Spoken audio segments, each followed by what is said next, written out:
Hello दोस्तों, welcome to my channel. आप देख रहे हैं गवर्नमेंट जॉब अपडेट। आज की वीडियो में हम बात करने वाले हैं दोस्तों, रेलवे रिक्रूटमेंट बोर्ड की तरफ से नया रिक्रूटमेंट जारी हो चुका है, जो कि 2025 के लिए रहने वाला है। ठीक है फ्रेंड्स, आप लोग यहाँ से देख सकते हो जो दोस्तों वैकेंसी दी गई है। आप लोग यहाँ से देख सकते हो friends, RRB section controller recruitment 2025 short details. ठीक है, इसमें हम लोग फुल डिटेल्स में बात करेंगे कैसे इसका फॉर्म अप्लाई करना है। आज ही से फॉर्म अप्लाई हो गए हैं, स्टार्ट होना, तो आप लोग फॉर्म अप्लाई कर सकते हैं। मैं अभी इसमें लिंक डिस्क्रिप्शन में प्रोवाइड करा दूँगा, वहाँ से जाकर आप लोग लिंक से डायरेक्ट फॉर्म अप्लाई कर सकते हो। और फ्रेंड्स, आप लोगों को कैसे फॉर्म अप्लाई करना है उसकी भी मैं आप लोगों के लिए फुल इसी वीडियो के माध्यम से बताने वाला हूँ। ठीक है फ्रेंड्स, आप लोग यहाँ से देख सकते हो दोस्तों, RRB section controller notification 2025 PDF. ठीक है, उसकी पीडीएफ भी नोटिफिकेशन में आप लोगों के लिए प्रोवाइड करा दूँगा, तो आप लोगों को उसको भी देख लेना। उसके बाद जो भी डाउट रहता है तो आप लोग दोस्तों कमेंट करके जरूर पूछ लिया करें दोस्तों। ठीक है, आगे इसमें बात कर लेते हैं हम लोग शॉर्ट डिटेल्स की। इसके बाद दोस्तों आप लोगों को बताएंगे कि फॉर्म कैसे अप्लाई करना है इसका। ठीक है, सबसे पहले दोस्तों मैं बता देता हूँ आप लोगों को, यहाँ से आप लोग देख सकते हो इंपॉर्टेंट डेट दी गई है एंड एप्लीकेशन फीस दी गई है। ठीक है, तो एप्लीकेशन जो स्टार्ट हो रहे हैं दोस्तों 15/9/2025 आज के दिन से हो रहे हैं, और लास्ट डेट जो रहने वाली है 14/10/2025 रहने वाली है। ठीक है, अक्टूबर रहने वाली है। ठीक है, यही लास्ट पेमेंट की बात कर लेते हैं, 14 तारीख की पेमेंट की रहने वाली है। एंड दोस्तों आगे इसमें बात कर लेते हैं फीस के बारे में। तो जनरल ओबीसी डब्ल्यूएस के 500 रुपये, यही दोस्तों SC ST अदर कैंडिडेट के 250 रुपये रहने वाले। आप लोग किसी भी मोड से पेमेंट कर सकते हो, नेट बैंकिंग, UPI या फिर बैंक चालान के थ्रू भी आप लोग, क्रेडिट कार्ड, जो भी आप लोग बैंक चालान के थ्रू भी आप लोग पेमेंट कर सकते हैं। दोस्तों बैंक चालान के लिए आप लोगों को क्या करना है कि बैंक में जाना है, आप लोगों को पोस्ट नेम बता देनी है। पोस्ट नेम डाल के एक फॉर्म मिलेगा, वहाँ से आप लोगों को बता देना दोस्तों, वहाँ बता देना कि हमको इसमें पेमेंट करना है, तो वहाँ से स्लिप मिलेगी, तो उसका नंबर रेफरेंस नंबर रहता है, उसमें फिलअप कर देना। ठीक है, वहाँ से आप लोगों को पेमेंट हो जाता है। और इसके बाद दोस्तों यहाँ बता दूँ रिटन एग्जाम, जो कि आगे आप लोगों के अपडेट में बता दूंगा, इससे रिलेटेड जो भी आने वाला है। ठीक है, क्योंकि इसमें नोटिफिकेशन में तो दे दिया गया है, लेकिन अभी डेटेड कुछ दिया नहीं गया है। ठीक है, इसमें एज लिमिट की बात कर लेते हैं। यहाँ से दोस्तों आप लोग देख सकते हो आरआरबी सेक्शन कंट्रोलर रिक्रूटमेंट 2000 जो इसमें रहने वाली है दोस्तों, मिनिमम 20 ईयर्स रहने वाली, मैक्सिमम 33 ईयर्स तक, जो कि जनरल के लिए रहेगा। ओबीसी के लिए 36 ईयर्स रहने वाली है। यहीं दोस्तों मैक्सिमम जो रहने वाली है SC ST अधिक कैंडिडेट के लिए 38 ईयर्स की एज रिलैक्सेशन रहने वाली है। यहीं दोस्तों आप लोग यहाँ से देख सकते हो जो एज कैलकुलेटर काउंट की गई है 1/1/2026 तक की गई है। ठीक है, इसमें दोस्तों ये डिटेल्स होने के बाद आप लोग जस्ट तुरंत बताऊंगा क्या कैसे आप लोगों को फॉर्म अप्लाई करना है। और जो भी कैंडिडेट दोस्तों फॉर्म अप्लाई करना चाहता है तो आप लोग कर सकते हो, इसमें कोई बहुत बड़ी बात नहीं है। और अगर कोई भी डाउट रहता है तो फोन जरूर लिया करें। ठीक है दोस्तों, यहाँ बात कर लेते हैं दोस्तों पोस्ट नाम, जैसे कि आप लोग यहाँ से देख सकते हो। यहीं दोस्तों टोटल पोस्ट देख सकते हो 368 करीब दी गई है। यहीं दोस्तों जो एजुकेशन क्वालिफिकेशन दोस्तों इसमें लगना है, बैचलर डिग्री चाहिए किसी भी बोर्ड से, ऑल ओवर इंडिया में किसी भी यूनिवर्सिटी से। तो आप लोग दोस्तों अगर है आप लोग के पास इतने जैसे कि बैचलर डिग्री है तो आप लोग अप्लाई कर सकते हो। ठीक है फ्रेंड्स, और इसमें कोई नहीं चाहिए, बैचलर डिग्री अकेली चाहिए तो आप लोग अप्लाई कर सकते हैं। आगे इसमें वैकेंसी डिटेल्स की बात कर लेते हैं फ्रेंड्स। यहाँ से फ्रेंड्स आप लोग देख सकते हो वैकेंसी डिटेल्स के बारे में बता दूँ तो यहाँ से आप लोग देख सकते हो। ठीक है, जो कि आप लोग वैकेंसी की जो डिटेल्स है यहाँ से देखने के बाद आप लोग अप्लाई कर सकते हो। ठीक है, यहाँ से फ्रेंड्स अहमदाबाद, अजमेर, जो भी आप लोग जिस भी जोन बाई जोन भर्ती दी गई है, यहाँ से बेंगलोर, भोपाल। ठीक है, आप लोग यहाँ से दोस्तों देख सकते हो, यहाँ टोटल पोस्ट दी गई है।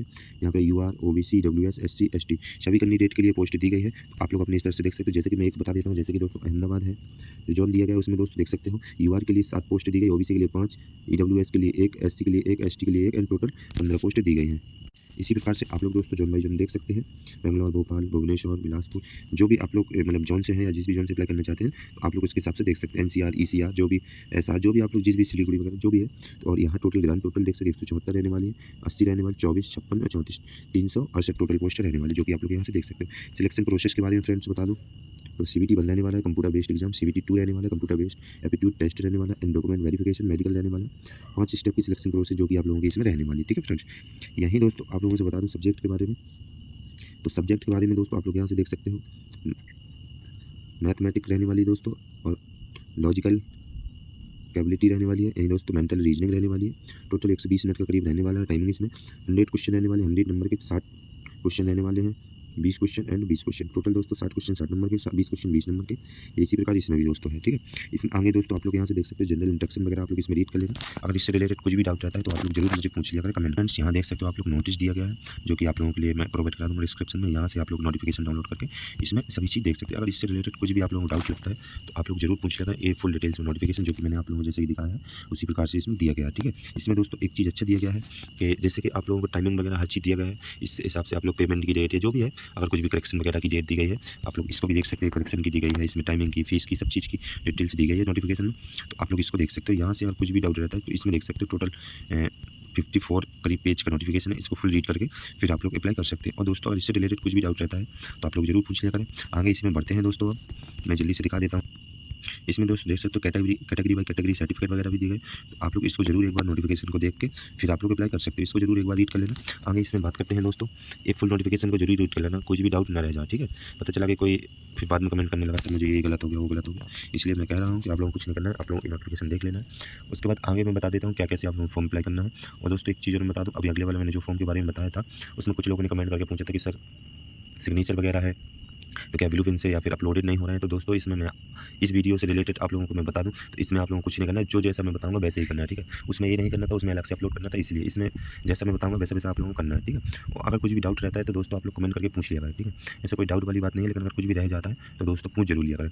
आगे इसमें बात कर लेते हैं दोस्तों। और एक चीज़ और बता दूँ मैं आगे बढ़ने से पहले दोस्तों कि मैं लिंक प्रोवाइड करा दे रहा हूँ डिस्क्रिप्शन में, वहाँ से जाकर आप लोग डायरेक्ट क्लिक करके और फॉर्म अप्लाई कर सकते हो, ठीक है। आगे इसमें बात कर लेते हैं।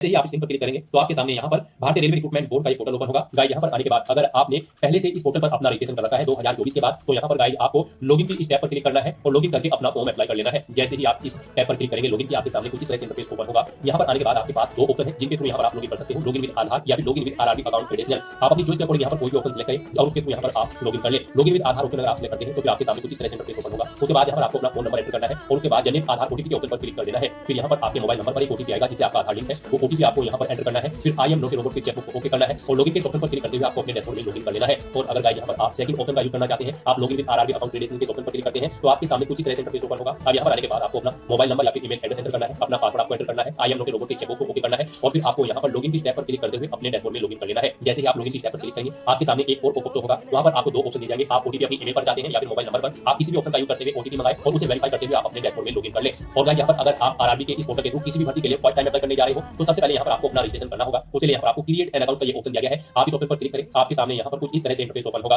यहाँ पर आपको बता दिया गया है अगर आपने 2024-25 में रजिस्ट्रेशन कर रखा है तो आपको दोबारा से रजिस्ट्रेशन करने की जरूरत नहीं है, आप लॉगिन करके अपना फॉर्म अप्लाई कर सकते हो। और अगर आप फर्स्ट टाइम आरआरबी की वेबसाइट के थ्रू किसी भी भर्ती के लिए अप्लाई करने जा रहे हैं तो सबसे पहले यहाँ पर आपको अपना रजिस्ट्रेशन करना होगा। उसके लिए गाइड आपके सामने रजिस्ट्रेशन का फॉर्म कुछ इस तरह से ओपन होगा। यहाँ पर आने के बाद सबसे पहले आपको अपनी नेशनलिटी सिलेक्ट कर लेनी है। उसके बाद यहाँ पर आपको अपनी पर्सनल इन्फॉर्मेशन देनी है। यहाँ पर आपको सबसे पहले अपना फुल नेम एंटर करना है, उसे रिटाइप करके कंफर्म कर लेना है। उसके बाद आपसे पूछा गया कि क्या आपने कभी अपना नाम चेंज किया है, अगर किया है तो आप यस ऑप्शन सेलेक्ट करेंगे और फिर यहाँ पर आप जब आपके डॉक्यूमेंट वेरीफाई होंगे उस समय आपको गैजेटेड नोटिफिकेशन या फिर रिलेवेंट लीगल डॉक्यूमेंट शो करना होगा अब आपके नाम चेंज का। और अगर आपने कभी नाम चेंज नहीं किया है तो सिंपली यहाँ पर आपको नो ऑप्शन सेलेक्ट करना है। उसके बाद यहाँ पर आपको अपनी डेट ऑफ बर्थ करनी है, आपको कैलेंडर में से अपनी डेट ऑफ बर्थ करनी है। फिर यहाँ पर आपको अपनी डेट ऑफ बर्थ टाइप करनी है DDMMYY फॉर्मेट में। यहाँ पर आपको पहले डे एंटर करना है, फिर आपको स्लैश मंथ एंटर करना है, फिर स्लैश देकर आपको अपना ईयर यहाँ पर एंटर कर देना है। आपकी 10वीं की मार्कशीट के अकॉर्डिंग यहाँ पर आपकी डेट ऑफ बर्थ होनी चाहिए। उसके बाद यहाँ पर आपको अपना जेंडर सेलेक्ट करना है, उसे दोबारा से रिसेलेक्ट करना है कंफर्मेशन के लिए। फिर आपको अपने फादर का नाम यहाँ पर एंटर करना है, उसे भी रिटाइप कर देना है, मदर का नाम एंटर करना है, उसे भी रिटाइप कर देना है। उसके बाद यहाँ पर आपको अपनी कॉन्टैक्ट डिटेल देनी है। यहाँ पर आपको कॉन्टैक्ट डिटेल में सबसे पहले आपको अपना ईमेल एड्रेस एंटर करना है, फिर आपको अपना मोबाइल नंबर एंटर करना है और उसके बाद आपको जनरेट ईमेल ओटीपी और जनरेट मोबाइल ओटीपी के ऑप्शन पर क्लिक करना है। उसके बाद आपके ईमेल एड्रेस और मोबाइल नंबर पर 6 डिजिट के दो ओटीपी आएंगे, वो ओटीपी आपको यहाँ पर एंटर करके अपना मोबाइल नंबर और ईमेल आईडी को वेरीफाई कर लेना है। उसके बाद गाइड यहाँ पर आपको अपना वेरिफिकेशन करना है। वेरिफिकेशन के लिए यहाँ पर आपके पास तीन ऑप्शन है, आप यहाँ पर डिजी लॉकर के थ्रू अपना वेरिफिकेशन कर सकते हैं या फिर गाइड यहाँ पर आप आधार कार्ड के थ्रू अपना वेरिफिकेशन कर सकते हैं या फिर आपके पास अगर आधार भी नहीं है तो उसके थ्रू भी आप यहाँ पर अपना वेरिफिकेशन कर सकते हैं अपने पैन नंबर की डिटेल प्रोवाइड करते हुए। तो यहाँ पर हम आपको तीन ऑप्शन के बारे में बताएंगे वन बाय वन करके। तो यहाँ पर अगर आप ऑप्शन सेलेक्ट करते हैं वेरिफिकेशन थ्रू डिजी लॉकर तो आपको यहाँ पर वेरिफिकेशन थ्रू डिजी लॉकर के ऑप्शन पर क्लिक करना है। फिर यहाँ पर आपको आई कंफर्म के चेकबॉक्स को ओके करना है और उसके बाद गाइड आपको वेरीफाई के ऑप्शन पर क्लिक कर देना है। नेक्स्ट आपके सामने डिजी लॉकर का इंटरफेस ओपन हो जाएगा। यहाँ पर आने के बाद गाइड आपको अपना आधार नंबर एंटर करना है, ये कैप्चा कोड आपको यहाँ पर एंटर करना है और उसके बाद फिर आपको नेक्स्ट के ऑप्शन पर क्लिक कर देना है। फिर आपके रजिस्टर्ड मोबाइल नंबर पर जिससे आपका आधार अटैच है यानी कि लिंक है उस पर एक ओटीपी आएगा, वो ओटीपी आपको यहाँ पर एंटर करना है और फिर आपको दोबारा से कंटिन्यू के ऑप्शन पर क्लिक कर देना है। नेक्स्ट यहाँ पर आपको अपना 6 डिजिट का डिजी लॉकर का सिक्योरिटी पिन एंटर करना है और अगर आप भूल चुके हो तो यहाँ पर आप फॉरगेट सिक्योरिटी पिन के ऑप्शन पर क्लिक करें और अपना सिक्योरिटी पिन यहाँ पर गेट कर ले। गाइड यहाँ पर अगर आपने रजिस्ट्रेशन कर रखा है तो आपको यहाँ पर अपना 6 डिजिट का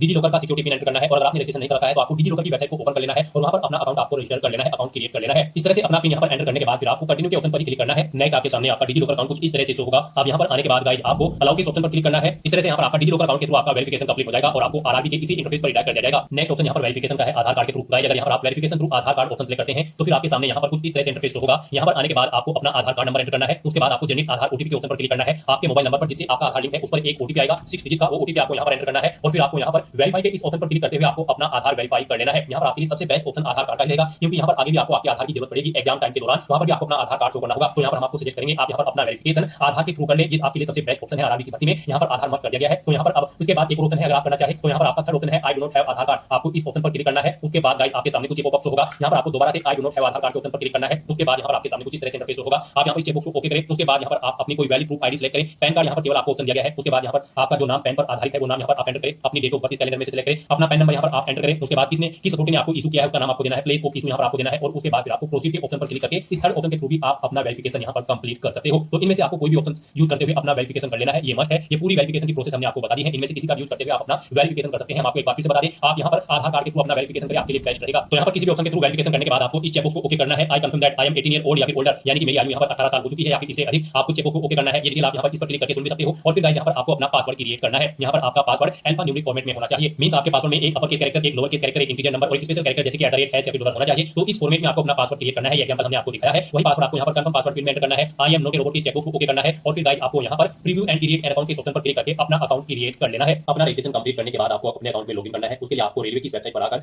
लॉगिन की इस टैब पर क्लिक करना है। उसके बाद आपके सामने यहाँ पर कुछ इस तरह से इंटरफेस ओपन होगा। अब यहाँ पर आप इनमें से किसी भी ऑप्शन का यूज करते हुए अपने अकाउंट में लॉगिन कर सकते हो। आप यहाँ पर लॉगिन विद आधार या फिर login with RRB account credential किसी भी ऑप्शन का यूज करते हुए लॉगिन कर सकते हो। तो यहाँ पर आप किसी भी ऑप्शन का यूज करते हुए लॉगिन करें। अगर आप यहाँ पर सेकंड ऑप्शन का यूज करते हो तो आपके सामने कुछ इस तरह से इंटरफेस ओपन होगा। अब यहाँ पर आने के बाद आपको अपना मोबाइल नंबर या फिर ईमेल एड्रेस एंटर करना है, अपना पासवर्ड आपको एंटर करना है, I am not a robot के चेकबॉक्स को ओके करना है और फिर आपको लॉगिन के ऑप्शन पर क्लिक कर देना है। फिर आपके सामने यहाँ पर two factor authentication mode open होगा। यहाँ पर आपको अपना अकाउंट वेरीफाई करते हुए लॉगिन करना होगा। यहाँ पर आप ओटीपी मंगा सकते हैं अपनी ईमेल आईडी पर या फिर फोन नंबर पर। इनमें से आप किसी भी लिंक पर क्लिक करें, सेंड ओटीपी टू ईमेल या फिर सेंड ओटीपी टू फोन। उसके बाद आपकी ईमेल आईडी या फोन नंबर पर एक ओटीपी आएगा, वो ओटीपी आपको यहाँ पर एंटर करना है और उसके बाद आपको लॉगिन की स्टेप पर क्लिक करते हुए अपने डैशबोर्ड में लॉगिन कर लेना है। लॉगिन करने के बाद आपके सामने आपका डैशबोर्ड कुछ इस तरह से शो होगा। यहाँ पर आपको कुछ जनरल इंस्ट्रक्शंस प्रोवाइड किए गए हैं, आपको इन्हें केयरफुली रीड आउट कर लेना है फॉर्म अप्लाई करने से पहले। और गाइस यहाँ पर अगर आप अपने रजिस्ट्रेशन में कुछ चेंज आउट करना चाहते हैं तो यहाँ पर आपको मॉडिफाई रजिस्ट्रेशन डिटेल का ऑप्शन प्रोवाइड किया गया है। आप अपने रजिस्ट्रेशन में कुछ डिटेल्स मॉडिफाई कर सकते हैं और यहाँ पर फॉर्म अप्लाई करने के लिए गाइस अब आपको ऑनलाइन एप्लीकेशन की स्टेप पर क्लिक करना है। नेक्स्ट आपके सामने कुछ इस तरह से इंटरफेस ओपन होगा। यहाँ पर आरआरबी की करंट में जितनी भी भर्ती चली है वो यहाँ पर सभी आपको शो कर दी जाएगी। आपको यहाँ पर सेक्शन कंट्रोल की पोस्ट पर अप्लाई करने के लिए सबसे पहले अपना पोस्ट सेलेक्ट करना है, आप जिस पोस्ट के लिए अप्लाई करना चाहते हैं। फिर इन चेकबॉक्सेस को आपको ओके करना है और उसके बाद गाइस आपको नेक्स्ट इस ऑप्शन पर क्लिक कर देना है। नेक्स्ट आपके सामने कुछ इस तरह से इंटरफेस होगा। यहाँ पर आपकी पर्सनल डिटेल ऑटोमेटिकली फेच कर ली गई है आपके रजिस्ट्रेशन से, जो आपने रजिस्ट्रेशन में डिटेल प्रोवाइड की थी। और यहाँ पर बस आपको अपना मैरिटल स्टेटस सेलेक्ट करना है, आप मैरिड हो या फिर अनमैरिड, अपना रिलीजन आपको सेलेक्ट कर लेना है, अपनी मातृभाषा यहाँ पर आपको सेलेक्ट कर लेनी है। फिर यहाँ पर आप किस लैंग्वेज में अपना एग्जाम चाहते हैं एग्जाम पेपर वो यहाँ पर आप सेलेक्ट कर ले। आपकी बॉडी पर कोई कट या तिल का निशान है तो उस पैलेस का नाम यहाँ पर आपके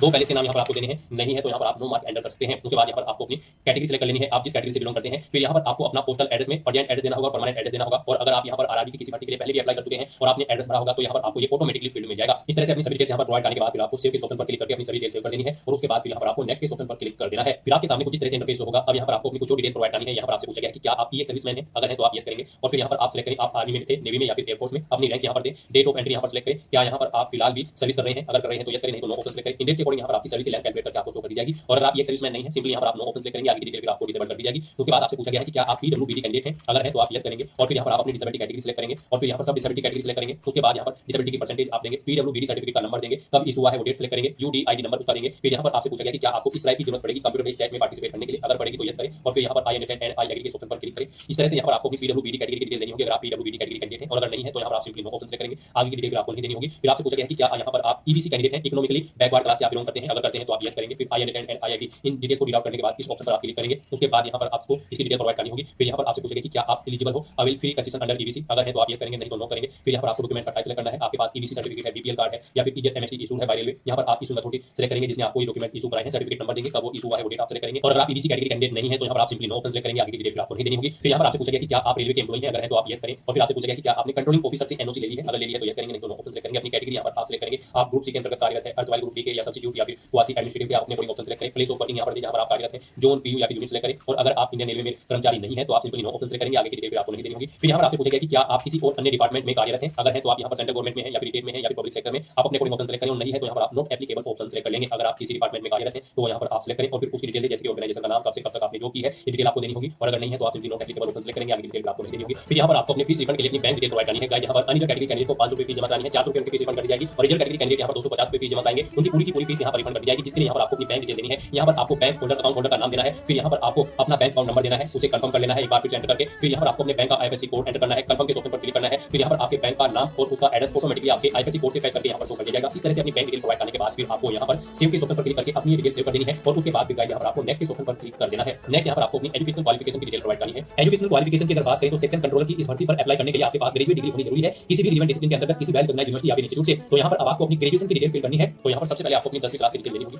उसके लिए यहाँ पर आपको इस पेंसिल के ऑप्शन पर क्लिक करना है। उसके बाद आपके सामने कुछ इस तरह से इंटरफेस होगा। गाइस यहाँ पर अब आपको अपनी स्टेट सेलेक्ट करना है, जिस स्टेट से आपने अपनी 10वीं क्लास पास आउट की है, डिस्ट्रिक्ट सेलेक्ट करना है, बोर्ड सेलेक्ट करके उसका नाम देना है, किस बोर्ड से आपने अपनी 10वीं क्लास पास आउट की है, पासिंग डेट यहाँ पर आपको सेलेक्ट करनी है, अपना 10वीं का रोल नंबर यहाँ पर आपको एंटर करना है। फिर आपको अपनी 10वीं क्लास का सर्टिफिकेट सीरियल नंबर यहाँ पर देना है और उसके बाद आपको यहाँ पर अपडेट के ऑप्शन पर क्लिक करके अपनी 10वीं क्लास की डिटेल को यहाँ पर ऐड कर देना है। अगर आपने पहले से यहाँ पर अपनी क्वालिफिकेशन ऐड कर रखी है, अगर आपने किसी भर्ती के लिए पहले से अप्लाई किया है तो यहाँ पर आप अपडेट के ऑप्शन पर क्लिक करके अपनी डिटेल अपडेट कर सकते हैं। इस तरह से यहाँ पर आपकी 10वीं क्लास की डिटेल ऐड हो जाएगी। फिर यहाँ पर आप अपनी 12वीं क्लास की डिटेल यहाँ पर प्रोवाइड कर सकते हैं। आप 10+2 और किस इक्विवेलेंट के ऑप्शन पर क्लिक करें, आपके सामने कुछ इस तरह से इंटरफेस होगा। यहाँ पर आप डिसिप्लिन या सब्जेक्ट सेलेक्ट करें जिसमें आपने अपनी 12वीं क्लास पास आउट की है, स्टेट सेलेक्ट करें, डिस्ट्रिक्ट सेलेक्ट करें, बोर्ड का नाम दें, पासिंग डेट सेलेक्ट करें, परसेंटेज बताएं कितने परसेंट मार्क्स आपने ऑब्टेन किए हैं और ऐड के ऑप्शन पर क्लिक करके आप अपनी 12वीं क्लास की डिटेल भी यहाँ पर ऐड कर दें। इस तरह से यहाँ पर आप अपनी सभी क्वालिफिकेशन की डिटेल ऐड करेंगे वन बाय वन करके। अपनी हायर क्वालिफिकेशन जो भी आपकी लास्ट क्वालिफिकेशन है उसकी सभी डिटेल्स यहाँ पर आपको ऐड कर देनी है। यहाँ पर आपके पास बीएससी नर्सिंग की डिग्री है या फिर कोई बैचलर ऑफ साइंस या फिर डिप्लोमा है तो उसे भी सिलेक्ट करके यहाँ पर आप उसकी भी डिटेल सेम ऐसे ही प्रोवाइड कर सकते हैं और अपनी एजुकेशन क्वालिफिकेशन की डिटेल यहाँ पर आप वन बाय वन करके ऐड कर सकते हैं। उसके बाद यहाँ पर आपको वर्क एक्सपीरियंस है तो आपको उसकी डिटेल देनी होगी। यहाँ पर आप ऑप्शन सेलेक्ट करेंगे और उसकी डिटेल देंगे, नहीं है तो आप इस सेक्शन को खाली छोड़ देंगे। यहाँ पर अगर आपका एक्सपीरियंस है आप ऑप्शन सेलेक्ट करते हैं तो फिर यहाँ पर आपसे पूछेगा क्या आप परमानेंट एम्प्लॉई हैं या फिर पास में आप अपने कोई ऑप्शन सेलेक्ट करें, किस डेट से किस डेट तक आप कार्यरत हैं वो डेट आप सेलेक्ट करें। इनके अकॉर्डिंग यहाँ पर आपके एक्सपीरियंस के ईयर मंथ और डेट कैलकुलेट करके आपको कर दी जाएंगे और फिर यहाँ पर आप अपना एक्सपीरियंस सर्टिफिकेट अपलोड कर दें। आप अपलोड डॉक्यूमेंट के ऑप्शन पर क्लिक करें और अपना एक्सपीरियंस सर्टिफिकेट यहाँ पर अपलोड कर दें और फिर आप यहाँ पर ऐड के ऑप्शन पर क्लिक करके अपने एक्सपीरियंस की डिटेल ऐड कर सकते हो। एक से ज्यादा जगह वर्किंग एक्सपीरियंस है फिर आप दोबारा से यहाँ पर अपना एक्सपीरियंस प्रोवाइड करें और ऐड के बटन पर क्लिक क्लिक करके अपने सेकंड एक्सपीरियंस की डिटेल भी आप यहाँ पर ऐड कर सकते हो। इस तरह से यहाँ पर आपको अपने एक्सपीरियंस और क्वालिफिकेशन की डिटेल प्रोवाइड कर देनी है और फिर गाइस आपको यहाँ पर नेक्स्ट पे इस ऑप्शन पर क्लिक कर देना है। नेक्स्ट यहाँ पर आपको अपना फोटो और सिग्नेचर अपलोड करने हैं। यहाँ पर आपको फोटो कैप्चर करने के लिए दो ऑप्शन दिए गए हैं। आप यहाँ पर डायरेक्टली कैप्चर लाइव इमेज के ऑप्शन पर क्लिक करें, अपने वेब कैमरा के थ्रू अपना लाइव फोटो कैप्चर कर लें, या फिर आप यहाँ पर capture live image from mobile के ऑप्शन पर क्लिक करें। आपके सामने यहाँ पर एक क्यूआर कोड शो होगा। इस क्यूआर कोड को आप अपने मोबाइल फोन से स्कैन करें। अपने मोबाइल फोन में आपने जो भी यहाँ पर क्यूआर कोड स्कैनर इंस्टॉल किया हुआ है उसके थ्रू आगे से स्कैन करें। उसके बाद आपके मोबाइल फोन में आपको अपना आरआरबी का अकाउंट लॉगिन करना होगा। अपने लॉगिन की डिटेल प्रोवाइड करके आपको अपने डैशबोर्ड में लॉगिन कर लेना है और फिर वहां से आपको अपना फोटो लाइव कैप्चर करना है। फोटो कैप्चर करते समय आपको अपना फेस सर्कल में प्रॉपर वे में लाना है और अपनी आंखों को 2 या 3 बार ब्लिंक करना है। उसके बाद यहाँ पर आपका लाइव फोटो कैप्चर हो जाएगा आपके मोबाइल फोन से। यहाँ पर फोटो कैप्चर करते समय आपको कुछ जनरल इंस्ट्रक्शन दिए गए हैं, आपको रीड आउट कर लेना है। फोटो कैप्चर करते समय आपको सफेद कपड़े नहीं पहनने हैं और जिस स्थान पर आप अपना फोटो कैप्चर करेंगे वहां पर प्रॉपर वे में लाइट होनी चाहिए और प्लेन बैकग्राउंड उस स्थान का होना चाहिए और यहाँ पर आपको बिल्कुल सीधा कैमरे की तरफ देखना है और आपको यहाँ पर फोटो कैप्चर करते समय अपने सर पर कोई टोपी या कैप नहीं पहननी है, ना आपको अपने चेहरे पर कोई मास्क लगाना है और ना ही आपको अपने आंखों पर कोई चश्मा यहाँ पर पहनना है। तो यहाँ पर आपको कुछ इंस्ट्रक्शन को ध्यान में रखते हुए अपना लाइव फोटो कैप्चर कर लेना है। दोस्तों मोबाइल से लाइव फोटो कैप्चर करने के लिए सबसे पहले आपको अपने फोन में QR code scanner application open करनी होगी। उसके बाद में आपको ये बारकोड यहाँ पर स्कैन कर लेना होगा। उसके बाद में आपको इस लिंक पर क्लिक करना होगा। उसके बाद यहाँ पर आने के बाद में आपको आरआरबी अकाउंट के अंतर्गत अपने डैशबोर्ड में लॉगिन करना होगा। लॉगिन करने के लिए आप आधार से लॉगिन कर सकते हो या फिर आरआरबी अकाउंट के थ्रू लॉगिन कर सकते हो। जैसे कि हम आपको आरआरबी अकाउंट के थ्रू लॉगिन करके दिखा रहे हैं। सबसे पहले आपको यहाँ पर अपना ईमेल एड्रेस एंटर करना होगा, पासवर्ड आपको एंटर करना होगा और चेक बॉक्स को ओके करना होगा और यहाँ पर लॉगिन की टैब पर क्लिक करके अपने डैशबोर्ड में लॉगिन कर लेना होगा। लॉगिन करने के लिए आपको ईमेल आईडी या फिर मोबाइल फोन पर एक ओटीपी सेंड करना होगा। उसके लिए आपको यहाँ पर इस लिंक पर क्लिक करना होगा। ओटीपी एंटर करने के बाद में आपको लॉगिन की टैब पर क्लिक करना होगा। लॉगिन करने के बाद में आपके सामने कुछ इस तरह से इंटरफेस ओपन हो जाएगा। यहाँ पर आकर आपको इस पेज को स्क्रॉल डाउन करना होगा और यहाँ पर आप देख सकते हो capture live image. Live photo capture करने के लिए आपको इस टैब पर क्लिक करना होगा और अपना लाइव फोटो कैप्चर कर लेना होगा। फोटो कैप्चर करने के लिए आपको अपना फेस इस सर्कल के अंतर्गत लाना होगा और अपनी आंखों को यहाँ पर ब्लिंक करना होगा वेरिफिकेशन के लिए और उसके बाद में कैप्चर के इस टैब पर क्लिक करके अपना लाइव फोटो कैप्चर कर लेना होगा। तो इस तरह से आपका लाइव फोटो कैप्चर हो जाएगा और उसके बाद में आपको सेव की टैब पर क्लिक करके अपना लाइव फोटो जो आपने कैप्चर किया है उसको सेव कर देना होगा। उसके बाद यहाँ पर आपको अपने सिग्नेचर अपलोड करने हैं। सिग्नेचर यहाँ पर आपके जेपीजी या फिर जेपीईजी फॉर्मेट में होने चाहिए। सिग्नेचर की विड्थ आपकी 140 पिक्सल होनी चाहिए, हाइट 60 पिक्सल होनी चाहिए। सिग्नेचर यहाँ पर आपको एक ब्लैंक इंक पेन से व्हाइट पेपर पर करनी है। यहाँ पर आपको एक बॉक्स क्रिएट करना है जिसकी विड्थ 140 पिक्सल होनी चाहिए और हाइट उसकी 60 पिक्सल होनी चाहिए। उसमें आपको अपनी सिग्नेचर यहाँ पर करके अपलोड करने हैं। साइज आपके सिग्नेचर की फाइल का 30 केबी से 49 केबी के बीच में होना चाहिए और अगर आप अपने सिग्नेचर का साइज कम या ज्यादा करना चाहते हैं तो आप गूगल पर जाए, इमेज रिसाइज टाइप करें, मल्टीपल ऑनलाइन वेबसाइट ओपन होगी, उनमें से कोई भी वेबसाइट ओपन करें, वहां पर आप अपनी सिग्नेचर की फाइल को अपलोड करें और अपनी नीड के अकॉर्डिंग आप उसका साइज सेट करके फिर उसे वहां से डाउनलोड करके अपलोड कर दें। तो यहाँ पर आपको ब्राउज के ऑप्शन पर क्लिक करना है, फाइल को सेलेक्ट कर लेना है और अपनी सिग्नेचर की फाइल को यहाँ पर अपलोड कर देना है। तो इस तरह से यहाँ पर आपका लाइव फोटो कैप्चर हो जाएगा और सिग्नेचर आपके अपलोड हो जाएंगे। उसके बाद आपको पेज को नीचे स्क्रॉल डाउन करना है और फिर गाइस आपको सेव के ऑप्शन पर क्लिक करके अपना फोटो सिग्नेचर यहाँ पर सेव कर देने हैं और उसके बाद फिर आपको नेक्स्ट के ऑप्शन पर क्लिक कर देना है। नेक्स्ट यहाँ पर आपको अपनी जोन प्रेफरेंस देनी है। आपने स्टार्टिंग में जो भी बोर्ड सेलेक्ट किया होगा उसके अकॉर्डिंग आप जिस भी जोन पर अप्लाई करने के लिए एलिजिबल है वो जोन यहाँ पर आपको शो कर दी गई है। अब आपको यहाँ पर अपनी चॉइस के अकॉर्डिंग इन्हें प्रेफरेंस देना है। यहाँ पर आप जिस जोन को फर्स्ट नंबर पर सेलेक्ट करेंगे यानी कि उसके सामने प्लस के ऑप्शन पर क्लिक करेंगे उसे यहाँ पर फर्स्ट प्रेफरेंस दिया जाएगा और जिसे आप सेकंड नंबर पर सेलेक्ट करेंगे उसे यहाँ पर सेकंड नंबर पर प्रेफरेंस दिया जाएगा। आप अपनी चॉइस के अकॉर्डिंग यहाँ पर जिस भी जोन को जिस नंबर पर प्रेफरेंस देना चाहते हैं उस नंबर पर सेलेक्ट करके अपने जोन की प्रेफरेंस यहाँ पर सेट कर दें। उसके बाद आपको पेज को नीचे स्क्रॉल डाउन करना है और फिर यहाँ पर आपको चेक बॉक्स को ओके करना है। उसके बाद यहाँ पर आपको आई हैव डिक्लेयर इस चेक बॉक्स को ओके करना है। अपने पैलेस का नाम यहाँ पर आपको एंटर करना है और फिर गाइस यहाँ पर आपको सेव के ऑप्शन पर क्लिक करके अपनी डिटेल सेव कर देनी है और उसके बाद आपको प्रीव्यू एप्लीकेशन के ऑप्शन पर क्लिक कर देना है।